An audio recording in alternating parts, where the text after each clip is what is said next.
Chapter 13. After Dr. Parkhurst departed, a silence lay in the hospital room, heavier and colder than the ice bags that were draped across Junior's midsection. After a while, he dared to crack his eyelids. Pressing against his eyes was a blackness as smooth and as unrelenting as any known by a blind man. Not even a ghost of light haunted the night beyond the window, and the slats of the Venetian blind were as hidden from view as the meatless ribs under Death's voluminous black robe.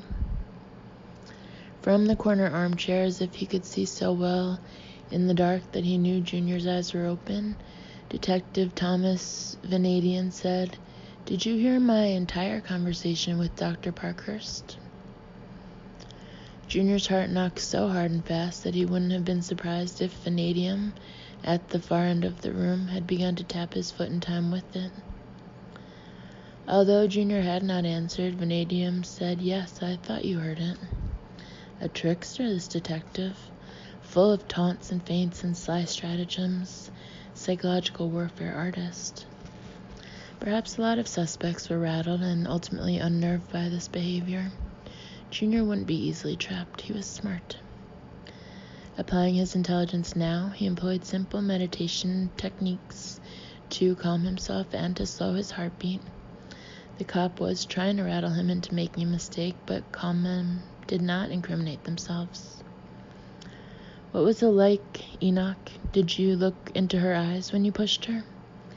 Vanadium's uninflected monologue was like the voice of a conscience that preferred to torture by droning rather than by nagging. Or doesn't a woman-killing coward like you have the guts for that? Pan-faced, double-chin, half-bald, puke-collecting asshole, Junior thought. No, wrong attitude. Be calm. Be indifferent to insult. "Did you wait until her back was turned, too gutless even to meet her eyes?" This was pathetic. Only thick-headed fools, unschooled and unworldly, would be shaken into confession by ham-handed tactics like these. Junior was educated. He wasn't merely a masseur with a fancy title. He had earned a full Bachelor of Science degree with a major in rehabilitation therapy. When he watched television, which he never did to excess, he rarely settled for frivolous game shows or sitcoms like Gomer Pyle or The Beverly Hillbillies or even I Dream of Jeannie, but committed himself to serious dramas that required intellectual involvement, Gunsmoke, Bonanza, and The Fugitive. He preferred Scrabble to all other board games because it expanded one's vocabulary. As a member in good standing of the Book of the Month Club, he had already acquired nearly 30 volumes of the finest in contemporary literature, and thus far he'd read or skim-read more than 6 of them. He would have read all of them if he had not been a busy man with such varied interests. His cultural aspirations were greater than the time he was able to devote to them. Vanadium said, "Do you know who I am, Enoch?" Thomas Big Butt Vanadium. "Do you know what I am?" Pimple in the ass of humanity. "No," said Vanadium, "you only think you know who I am and what I am, but you don't know anything. That's all right. You'll learn." This guy was spooky. Junior was beginning to think that the detective's unorthodox behavior wasn't a carefully crafted strategy as it had first seemed, but that Vanadium was a little wacky. Whether the cop was unhinged or not, Junior had nothing to gain by talking to him, especially in this disorienting darkness. He was exhausted, achy, with a sore throat, and he couldn't trust himself to be as self-controlled as he would need to be in any interrogation conducted by this brush-cut, thick-necked toad. He stopped straining to see through the black room to the corner armchair. He closed his eyes and tried to lull himself to sleep by summoning into his mind's eye a lovely but calculatedly monotonous scene of gentle waves breaking on a moonlit shore.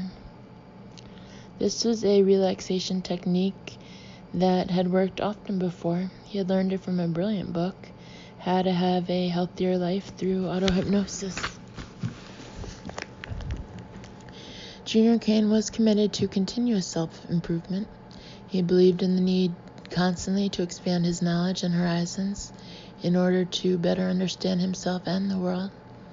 The quality of one's life was solely the responsibility of oneself. The author of How to Have a Healthier Life Through Auto-Hypnosis was Dr. Cesar Zedd, a renowned psychologist and best-selling author of a dozen self-help texts, all of which Junior owned in addition to the literature that he had acquired from the book club. When he had been only 14, he'd begun buying Dr. Zedd's titles in paperback, and by the time he was 18, when he could afford to do so, he had replaced the paperbacks with hardcovers, and thereafter bought all the doctor's new books in the higher-priced editions. The collected works of Zedd constituted the most thoughtful, most rewarding, most reliable guide to life to be found anywhere. When Junior was confused or troubled, he turned to Cesar Zedd and never failed to find enlightenment guidance. When he was happy, he found in Zedd the welcoming reassurance that it was all right to be successful and to love oneself. Dr. Zedd's death just last Thanksgiving had been a blow to Junior, a loss to the nation, to the entire world. He considered it a tragedy equal to the Kennedy assassination 1 year previous. And like John Kennedy's death, Zedd's passing was cloaked in mystery, inspiring widespread suspicion of conspiracy. Only a few believed that he had committed suicide, and Junior was certainly not one of those gullible fools. Cesar Zedd, author of You Have a Right to Be Happy, would never have blown his brains out with a shotgun, as the authorities preferred the public to believe. "Would you pretend to wake up if I tried to smother you?" asked Detective Vanadium. The voice had come not from the armchair in the corner, but from immediately beside the bed. If Junior had not been so deeply relaxed by the soothing waves breaking on the moonlit beach in his mind, he might have cried out in surprise, might have bolted upright in bed, betraying himself and confirming Vanadium's suspicion that he was conscious. He hadn't heard the cop get out of the chair and cross the dark room. Difficult to believe that any man with such a hard gut slung over his belt, with a bull neck folded over his too-tight shirt collar, and with the second chin more prominent than the first, could be capable of such supernatural stealth. "I could introduce a bubble of air into your IV needle," the detective said quietly. "Kill you with an embolism, and they would never know." Lunatic, no doubt about it now. Thomas Vanadium was crazier than old Charlie Starkweather and Kirill Fugati, the teenage thrill killers who had murdered 11 people in Nebraska and Wyoming a few years back. Something was going wrong in America lately. The country wasn't level and steady anymore. It was tipped. This society was slowly sliding toward an abyss. First, teenage thrill killers, now maniac cops. Worse to come, no doubt. Once a decline set in, halting or reversing the negative momentum was difficult, if not impossible. Tink. The sound was odd, but Junior was almost able to identify it. Tink. Whatever the source of the noise, he was sure vanadium was the cause of it. Tink. Ah, yes, he knew the source. The detective was snapping one finger against the bottle of solution that was suspended from the IV rack beside the bed. Tink. Although Junior had no hope of sleep now, he concentrated on the calming mental image of gentle waves foaming on moonlit sand. It was a relaxation technique, not a sleep aid, and he rather desperately needed to stay relaxed. Tink! A harder, sharper snap with the fingernail. Not enough people took self-improvement seriously. The human animal harbored a terrible destructive impulse that must always be resisted. Tink! When people didn't apply themselves to positive goals, to making better lives for themselves, they spent their energy in wickedness. Then you got Starkweather, killing all those people with no hope of personal gain. You got maniac cops in this new war in Vietnam. Tink. Junior anticipated the sound, but it didn't come. He lay in tense expectation. The moonlight had faded and the gentle waves had ebbed out of his mind's eye. He concentrated, trying to force the phantom sea to flow back into view, But this was one of those rare occasions when a Z technique failed him. Instead, he imagined Vanadium's blunt fingers moving over the intravenous apparatus with surprising delicacy, reading the function of the equipment as a blind man would read Braille with swift, sure, gliding fingertips. He imagined the detective finding the injection port in the main drip line, pinching it between thumb and forefinger. Saw him produce the hypodermic needle as a magician would pluck a silk scarf from the ether. Nothing in the syringe except deadly air. The needle sliding into the port. Junior wanted to scream for help, but he dared not. He didn't even dare to pretend to wake up now with a mutter and a yawn, because the detective would know that he was faking, that he had been awake all along. And if he'd been feigning unconsciousness, eavesdropping on the conversation between Dr. Parkhurst and Vanadium, and later failing to respond to Vanadium's pointed accusations, his deception would inevitably be read as an admission of guilt in the murder of his wife. Then this idiot Gumshoe would be indefatigable, relentless. As long as Junior continued to fake sleep, the cop couldn't be absolutely sure that any deception was taking place. He might suspect, but he couldn't know. He would be left with at least a shred of doubt about Junior's guilt. After an interminable silence, the detective said, "Do you know what I believe about life, Enoch?" "One stupid damn thing or another." "I believe the universe is sort of like an unimaginably vast musical instrument with an infinite number of strings." "Right, the universe is a great big enormous ukulele."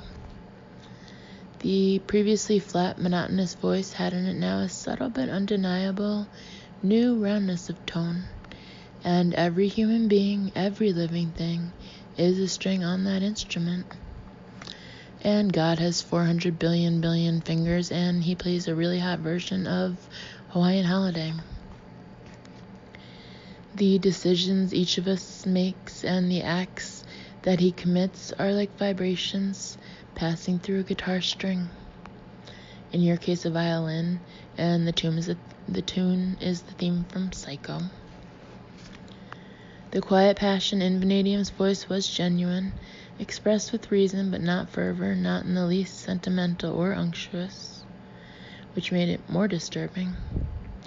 Vibrations in one string set up soft, sympathetic vibrations in all the other strings, through the entire body of the instrument. Boing.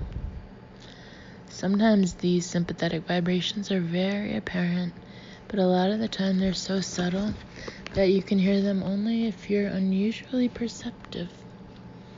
Good grief, shoot me now and spare me the misery of listening to this.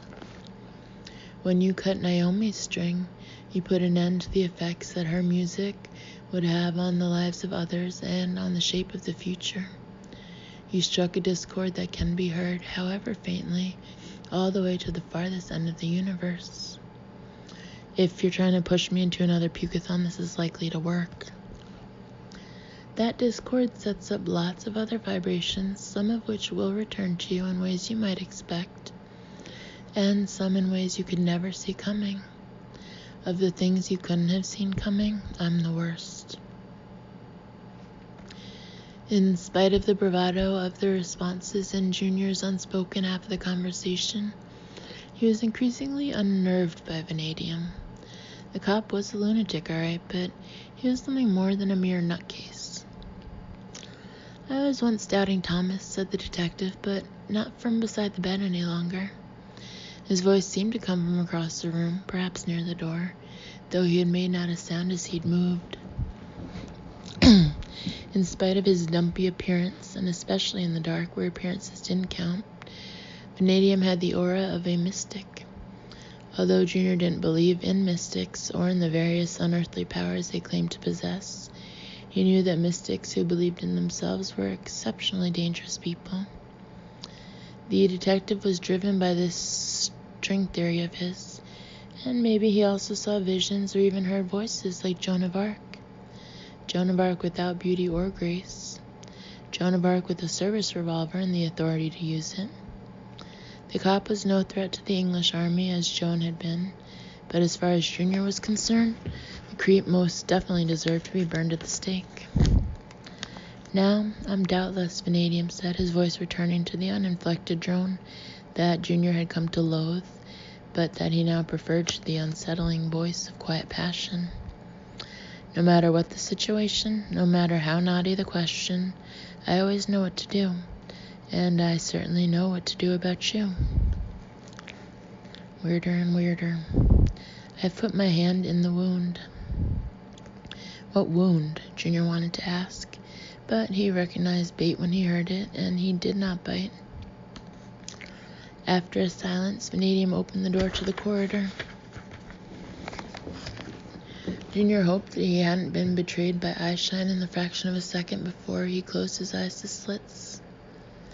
A mere silhouette against the fluorescent glare, Vanadium stepped into the hall. The bright light seemed to enfold him. The detective shimmered and vanished, the way that a mirage of a man on a fiercely hot desert highway will appear to walk out of this dimension into another, slipping between the tremulous curtains of heat as though they hang between realities.